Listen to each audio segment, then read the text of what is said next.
I've never liked telling this story. Some nights I convince myself it's just a string of coincidences. A man losing his grip, isolated and racked with guilt. But then something happens. A sound, a dream, a smell of burning oil on an empty road. That's when I remember Otto, my uncle. He died alone in a junkyard he refused to sell, his mouth stuffed with a spark plug. His body was found half submerged in thick, black motor oil. But the part they left out of the official report, the part I can't forget, was the truck. The old red Cresswell, the one that shouldn't have been running, shouldn't have been there. It started a few months before his death. Otto inherited the business from his father. My grandfather, a scrapyard on the edge of Hollow Creek.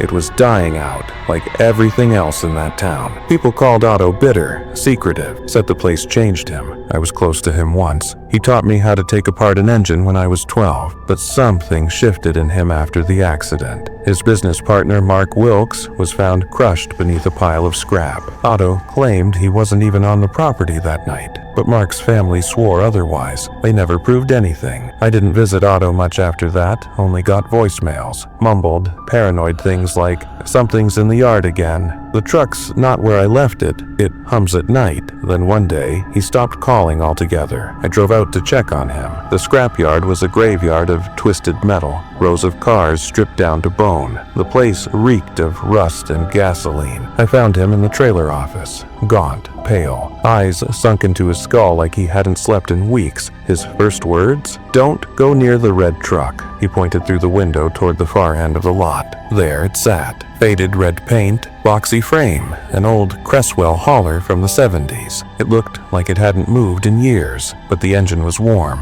Otto said it came from Mark's estate, claimed it arrived one night, unmarked, no papers. He swore he never bought it, never had it towed, but it was there, waiting for him. "Every time I lock it," he whispered, "the doors open again the next morning. Keys are in the ignition." I laughed. Thought he was spiraling. Maybe the guilt was catching up with him. Then I saw the scratch marks on the inside of the truck's windows, like someone had tried to claw their way out. Over the next few days, Otto got worse. He didn't eat, barely drank water. He stayed up all night, watching the truck through binoculars from his trailer. He taped all the doors shut, hammered wooden planks across the windows, slept with a socket wrench under his pillow. He kept saying the same thing. "It watches me.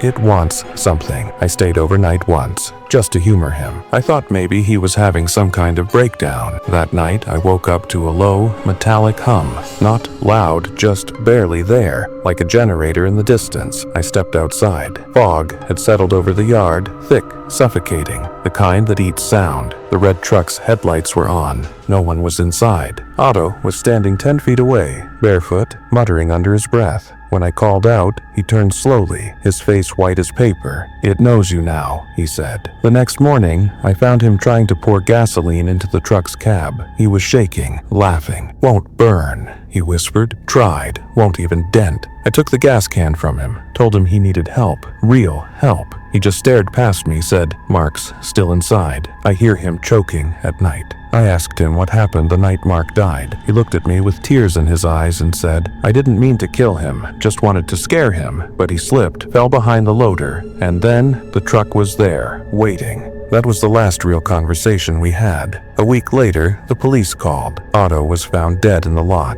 They said it looked like an accident. He'd slipped near a leaking drum of oil, but the way they described the scene didn't sit right with me. His body was face down in the oil, like something had pushed him in. And then there was the spark plug jammed so deep in his throat it had to be forced. The officers couldn't explain that part. Neither could the coroner. I went back to the yard one last time to help pack things up. The red truck was gone, no records of it being towed, no one had touched it. But the spot where it once stood was stained, like something had been leaking from it for days. For months, I tried to forget, told myself it was all in Otto's head, but the nightmares started soon after. I'd hear low humming in my dreams, always accompanied by the smell of oil. In one dream, I was in the driver's seat of the red Cresswell, but the seatbelts were made of metal hands, and the radio kept whispering my name. Then, things got stranger. I'd find small bolts and screws on my doorstep. I live in a 5th-floor apartment. One night, I went down to my car and found black viscous fluid dripping from under the hood. The mechanic couldn't find a source. I started hearing knocks at 3:11 a.m. sharp, always 3 knocks.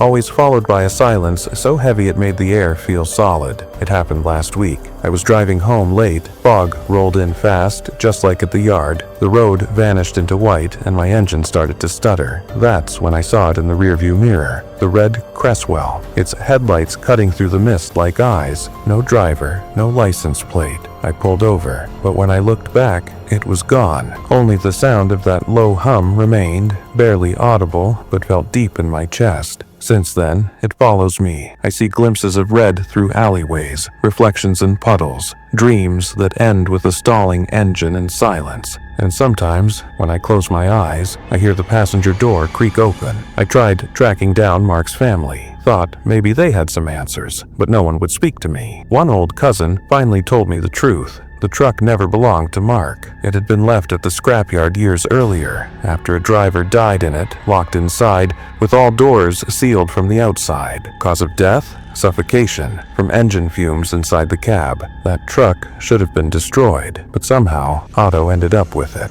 Or maybe it found him. Maybe it's not about guilt or vengeance. Maybe it's just hungry. I moved across the country last month, left my car behind, walk everywhere now. But sometimes, when the night is still and the air smells faintly of oil and rust, I hear an engine turning over in the distance. Once, twice, then silence, and I pray it isn't coming for me next.